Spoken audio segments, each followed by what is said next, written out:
My brother is a hiker. He did what is the trail that goes off? He did the Appalachian Trail. Yes, I very much admire him. Telling me about a friend who was on the trail, and a bear came out of the woods. Okay, this may or may not be true. I can't tell a lie. So the friend who was an atheist was on the trail, and a bear came out of the woods.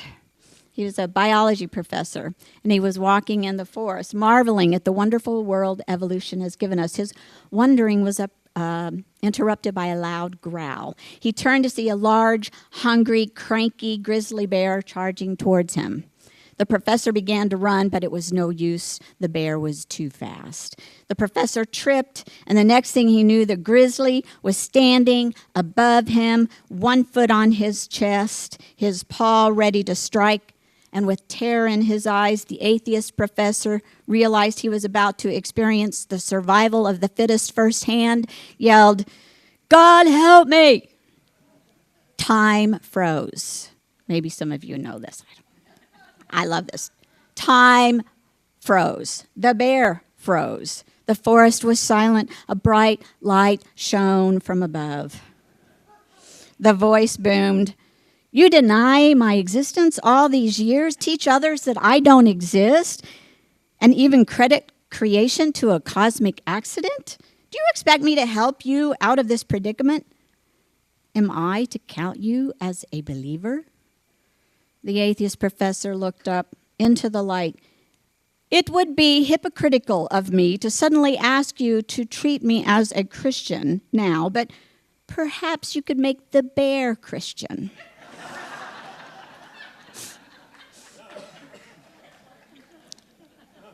"Very well," said the voice. The light went out, and the sounds of the forest resumed, and then the bear dropped its right paw, put both paws together, bowed his head, and said, "Lord, for this food which I am about to receive, I am truly thankful."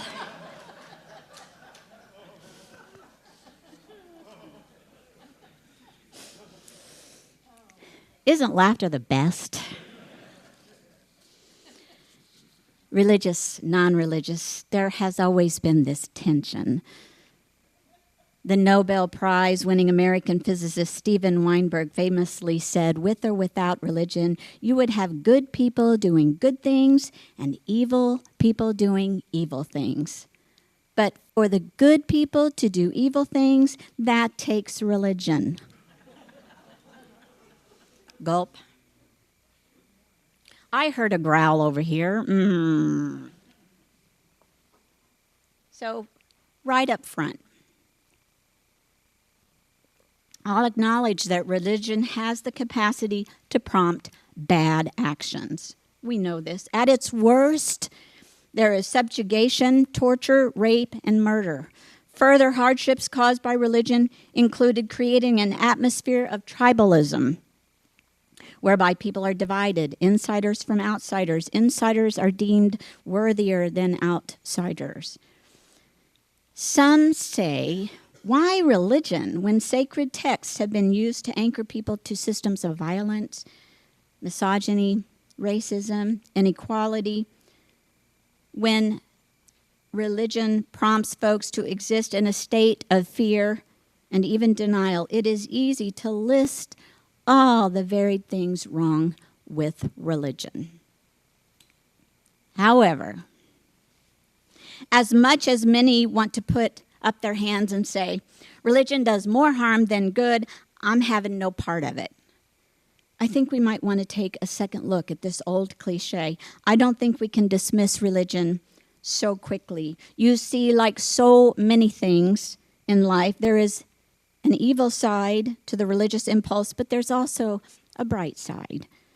For example, consider charities and organizations that emerged from religions such as Habitat for Humanity, St. Jude's Hospital for Children, and countless other hospitals across the world.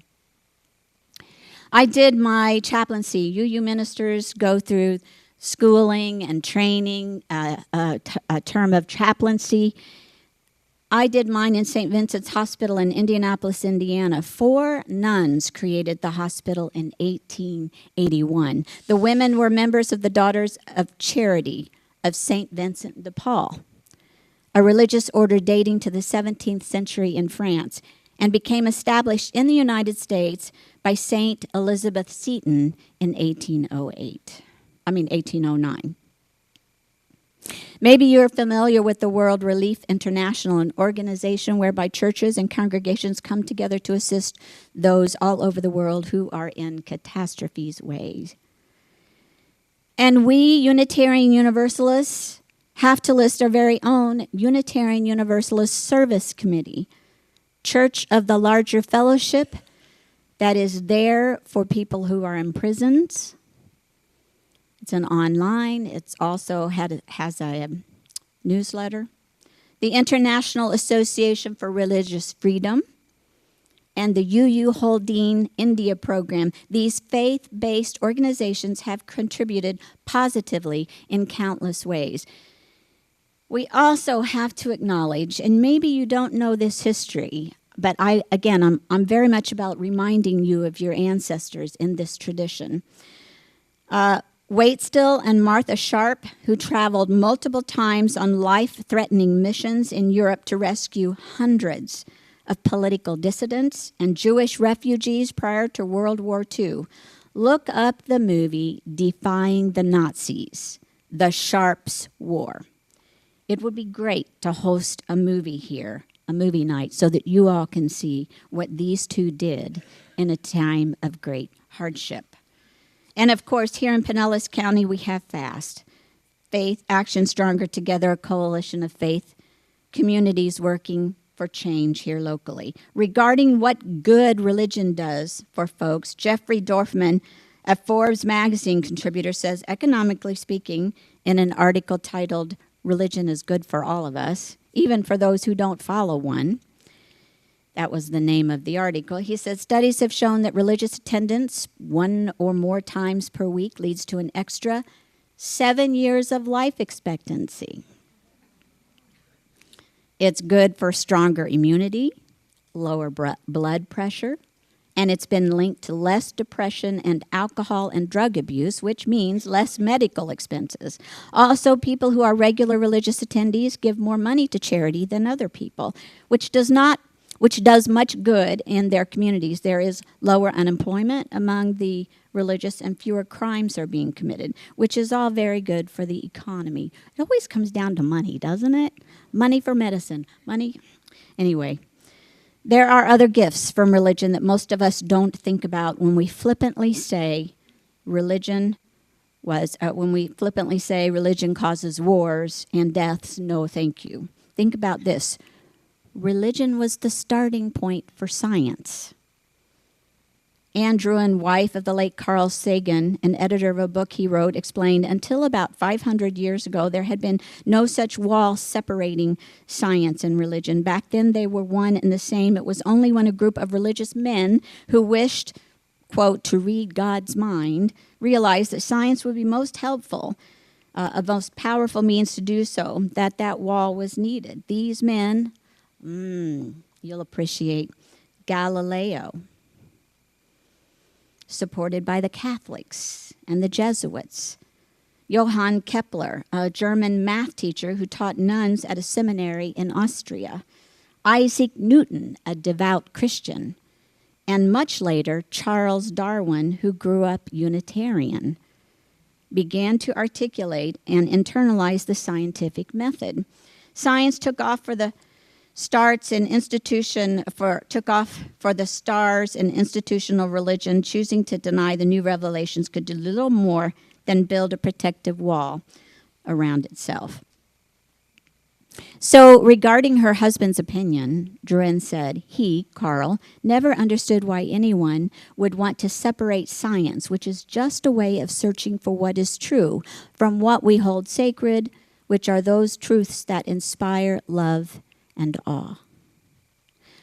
Carl wasn't interested in believing something. He was interested in knowing what was behind the unbelievable. Much of science, art, and architecture for that matter, came from religion. Historically speaking, there is one more less commonly recognized fact about the good brought forth from religion. I'm speaking now about medicine. How many of you have had a massage? It's part of the medical therapy that emerged from Greek and religious antiquity. How many of you have participated in yoga? Yoga is derived from sacred texts, the Vedas, the Rig Veda specifically, located in Hinduism. Do you take supplements, vitamins, and herbs? Earth-based Eastern and Western religious traditions bring us the healing properties of plants. So do you see, we are immersed, whether we like it or not, in the gifts, the goofs, and the god-awful of religion. Gary Latterman, who at the time of his article in 2014 was the chair of the Department of Religion at Emory University, said, "Religion is complex and confusing. The real danger with religion is absolutist thinking, whether it is believing all religion is false and harmful or believing that only one religion contains the truth. The messy middle ground is where the truth resides. A place that requires an open mind, a desire to learn more about religion's complexity and history, and an ability to accept the shifting sands of multiple truths that display the good, the bad, and the ugly in religion." In our Unitarian Universalist meeting places, I think the challenge is finding some agreement about what religion means and why we might want it.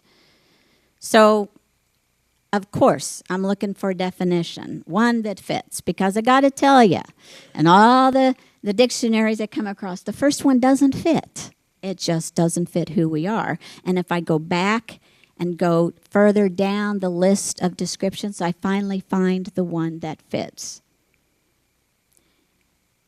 It's one definition for religion is pursuit of interest to which someone ascribes supreme or otherwise importance.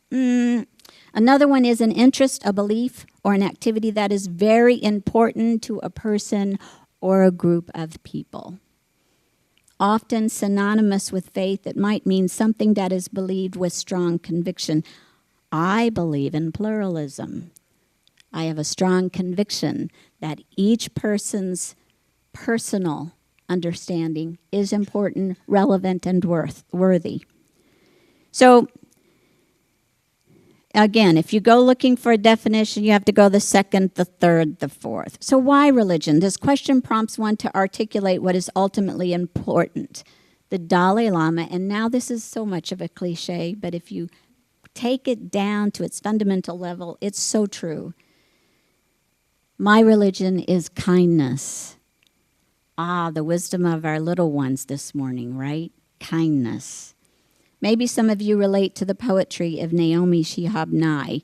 In the following excerpt from her poem on kindness, she expresses the idea that it is the bare essential in life after all else is lost. Before you know what kindness really is, you must lose things.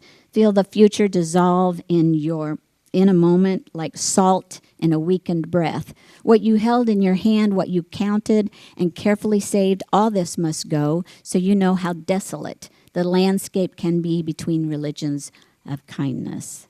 How you ride and ride thinking the bus will never stop. The passengers eating maize and chicken will stare out the window forever.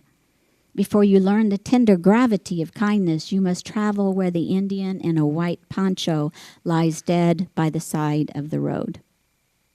You must see how this could be you, how he too was someone who journeyed through the night with plans and the simple breath that kept him alive. Before you know kindness as the deepest thing inside, you must know sorrow as the other deepest thing. You must wake up with sorrow. You must speak to it till your voice catches the thread of all sorrows and you see the size of the cloth. Then it is only kindness that makes sense anymore. Only kindness that ties your shoes and sends you out into the day to gaze at bread. It's only kindness that raises its head from the crowd of the world to say, "It is I you have been looking for, and then goes with you everywhere like a shadow or a friend. In that poem, did you hear how some of the bickering and arguments that people have had about separate beliefs, all of that is cleared away? For those of us who have gone through grief, you know what they're talking about. Who moved the table doesn't make a difference, right? Who moved the chairs doesn't make a difference. It is about kindness. Sure, you can have kindness with or without a faith community, but look, it is within community, a faith community such as this, where we get to try to be kind, knowing that 1,000 times when we fail at being our best selves, and yes, every one of us will fail. We will have our moments, but in this community, we covenant to forgive and to ask to be forgiven. We will try again because none of us is a picture of perfection. W.H. Auden said, "Love your crooked neighbor with your crooked heart." Unitarian Universalist place of religion, if you will, is a place where one can be safely vulnerable, even in the uncertainty of life. George Santayana, philosopher, essayist, and poet who was influenced by Nietzsche and Emerson, said, "Religion is the love of life and the consciousness of its impotence." Beautiful, right? It is here where we can also wrestle with our personal moments of despair. A member of a UU congregation once said to me, not here, "Help me with my despair, that there is nothing in the afterlife, that I have nothing other than this moment as I face my own death, and inability to change the course of suffering in the entire world. Help me with my sadness." Where else can you make that statement in the secular world? For this person and others like them, may we remember that we are in this journey of life together, not alone, that the world offers its beauty as well as its hardship, that gratitude and kindness can be a buoy when we feel as though we are sinking. Religion, the idea that we are, here is the fundamental, tied together. The earliest understanding of religio means connected, tied together, bound together. Each of us can take solace in the stories, the listening ears of one another, reminding us that gratitude and pausing to notice kindness is a form of medicine or a balm for what is painful. Karen Armstrong says, "All religions are designed to teach us how to live joyfully, serenely, and kindly in the midst of suffering." Our UU congregations are filled with theists and atheists. When one makes a dismissive crack about the other, it is to disregard a person's choice to believe in a manner that fits and is helpful for that person. Respect for one another in our UU congregation is to live our UU faith tradition by embracing pluralism. And pluralism means you get to be you in this place. I get to be me. I was thinking, I'm off text here, sorry. I was thinking, if you brought strawberries to a buffet and somebody says, "Oh no, we're not going to have strawberries here. We have cucumbers." That's not pluralism. Pluralism says, "Bring your cucumbers, bring your pickles, bring your strawberries, bring your peaches. Bring it all. You are welcome here." Seriously now, Unitarian Universalism provides an opportunity to try and fail in order to be a better person. When someone says, "Hey, what you said was hurtful," please avoid being defensive. Instead of holding your hands up like this, "Hey, I didn't mean it to hurt you. Don't do that." Say, "Tell me what I could have said that would be more helpful." I've done this before. Put it up, wait. And then brought your hands down and say, "Tell me how I can do better."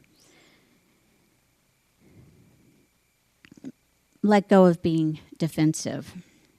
So, at the very least, Jack Handy said, before you criticize someone, you should walk a mile in their shoes. That way, when you criticize them, you are a mile away in their shoes.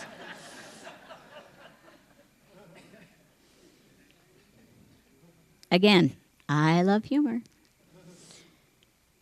Dr. Martin Luther King Jr. said, religion begs the question, what are you doing for others? That is certainly a good question that we can say, what are we doing for others, ourselves and others? Through reflection and genuine, heartfelt endeavors to make a difference, one is moved to embrace the world, the earth, creatures, plants, and people. That is to love a little deeper than ever thought possible. This is the why of our beloved faith tradition, a religion, if you will, that continues to make a difference in subtle and not so subtle ways. May it be so. Blessed be.